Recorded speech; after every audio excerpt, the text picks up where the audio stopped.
Hello बच्चों, आज मैं आपके पास वेक्टर का एक क्वेश्चन लेके आया हूँ कि find a vector equally inclined to the axis and whose magnitude is 8 unit.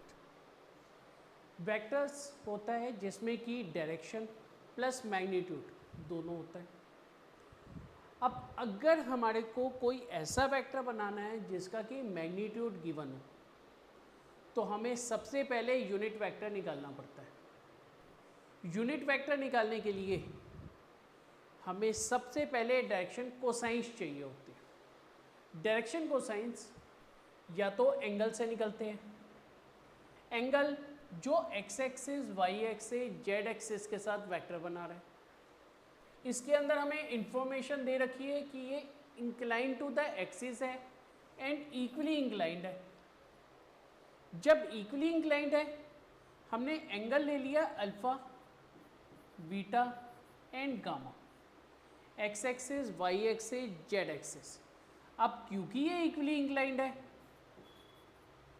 Angle जो भी बनाता है वेक्टर वो हमेशा कॉस बनाता है, cos alpha cos beta and cos gamma. X axis के साथ cos alpha cos beta with Y axis cos gamma with Z axis. अब क्योंकि ये इक्वली इंक्लाइंड है,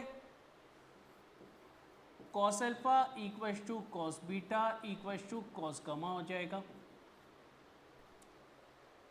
इसको हम cos alpha cos beta cos gamma को एल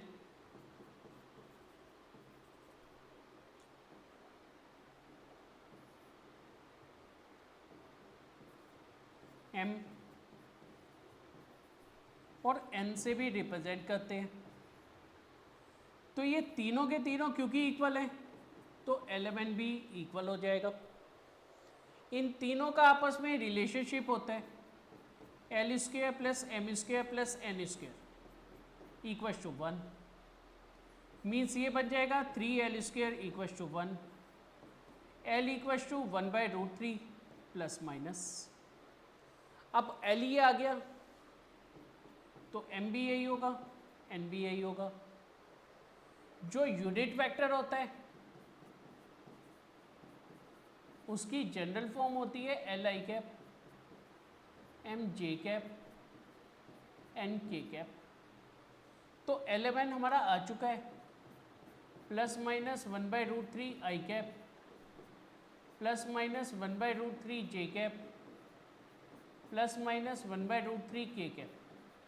ये हमारा है यूनिट वेक्टर। हमारे को मैग्नीट्यूड चाहिए 8, मल्टीप्लाई बाय 8 कर दो, प्लस माइनस 8/√3 आई कैप प्लस माइनस 8/√3 जे कैप प्लस माइनस 8/√3 के कैप। ये हमारा बन गया वेक्टर, रिक्वायर्ड वेक्टर।